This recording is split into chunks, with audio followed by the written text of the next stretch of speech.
break from bite-sized yoga today because I'm introducing you to my little man. I had planned on having the last episode of integrating an Mudra series ready for you today, but he decided to come a little bit early, and so I haven't yet filmed it, and was thinking, I've got to get this episode filmed and I've got to get up. I went, no, I don't. I'll do it when we fit it in between feeds and things like that. And for today, just wanted to take a time out and introduce Maxy Boy to the world. So, because he was part of all of my bite-sized yogas for the past few months. He's been there for all the Mudra series except for the very last one. So I'm bringing you that back soon. And we have heaps of other episodes coming up as well.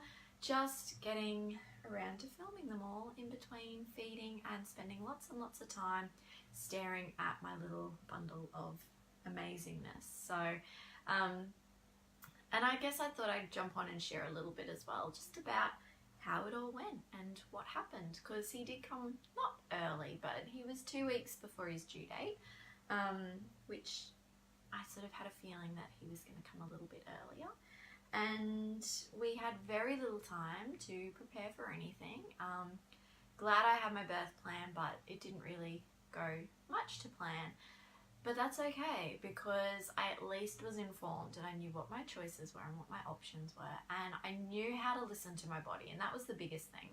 And so I wanted to share a bit about that today, I guess, where, trusting in your instincts. Because this was my first time giving birth. It was nothing like I'd ever imagined, and it doesn't matter what anyone tells you, and everyone says that to you as well. You can never fully be prepared. There is an element of having to surrender and just go with the flow. And so that was what we did. We surrendered and went with the flow, and little Maxy arrived very swiftly, with just under an hour at the hospital. And they were like, no, you've got heaps of time. You don't need to come in for ages. And I was like, no, I'm pretty sure I do. And we got there, and he was already making his way out. So that was a really good reminder to just surrender, but also trust your intuition. You know your body better than anybody else. And if something doesn't feel right or something feels like it's happening, trust that intuition. So I guess in terms of things that I have learned because he's a month old now, so things I've learned in the past month are, you're awake. Do you want to say hello? You kind of milk drunk zombie awake. Ooh, say hi. Hi. Ooh. There we go. So things I've learned in the past month. Can't rush back into how you used to think things or how things used to be. So just being where you're at. So my yoga practice has changed hugely. It has been mostly things like just getting back into breathing, doing very small meditations, and a few stretches and a lot of pelvic floor exercises. I had slight separation of my abdominals, so rectus diastasis. And I've got some videos coming out about that as well, to share with you about pelvic floor building up and building up your abdominals. So whether you've given birth or not, they can be really helpful for building core support. And so we've had to take things really slowly, really gently, and just building up those muscles internally before working on the outer abdominals again. And so that's been a really important thing, because if you jump in and do like all the gung-ho back to full yoga practice or back to your normal exercise post giving birth, you can actually end up with lifelong problems that you need to then undo and rebuild that strength from the inside out again. So starting off right from the beginning, just building up really slowly and fitting it in around what's going on, not going, I must do this every day, but just, you know what, I've got 2 minutes now. I'm just going to lie down and do one set of this pelvic floor exercise or this particular strength building or core building exercise, and take it really gently and go, do you know what, that's enough for today. That's all I can fit in. I'm tired now. I need to have a rest. And another lesson, actually, speaking of rest, is take rest where you can and take help as well. So accept support from people. Getting enough sleep was crucial for me. I don't deal well when I'm tired. I mean, most people don't. So it was really, he does, he's fine, he's out. So, you know, accepting help from family, friends to just have cuddles with him so that I could go and have a sleep and catch up from being awake during the night or just from giving birth as well, because it's a really, you know, big experience that uses a lot of energy and requires a lot of time to recover from. There's healing that goes on within the body.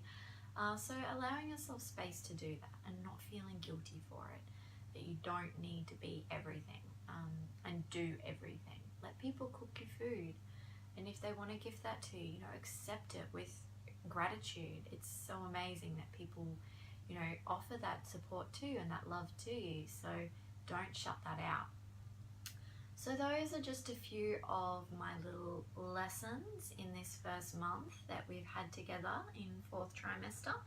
As you can see, he's just, well, you can't really see because he's hiding there, but he's adorable. Well, I think so, and I'm completely biased.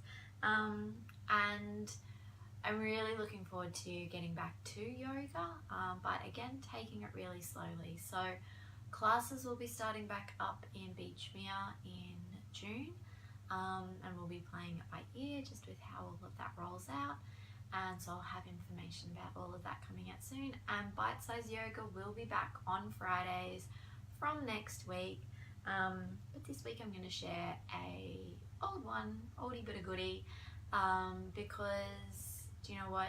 This time is just so precious. And rather than try to get all the things done, if you're on my email list, you may have noticed my emails have been quite sporadic as well, because I had grand plans for the last 2 weeks before he was due to arrive to get all of that stuff organized, and then he decided to come early and come quickly.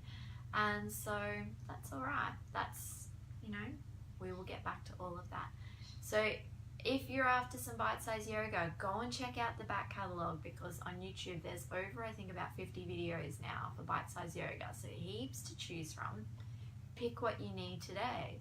Listen to your body. There is an exercise in listening and honouring your body and what it needs. And I will share one of my favourites as well, so you can check that out. And otherwise, that's all from us. We're just loving life at the moment. And can you hear him snore? Oh my god. He reminds me of the squeaky toy from Toy Story. What's his name? Wheezy? Can you hear it? You might not be able to hear it over my washing machine, but too cute. Anyway, alright, so thanks for coming and meeting Max, and look forward to seeing you all again for another episode of Bite Size Yoga in the very near future. I do have a series coming out as well of 4th trimester yoga practices, so excited to share those, because just sharing a bit about what I've been doing in the first few weeks. And returning to normal bite-sized yoga very, very soon. So thanks, peeps. Talk to you soon. Now this is going to be interesting, trying to press finish on this video with him. Alright, let's go for a crawl, matey. Come and do a close-up.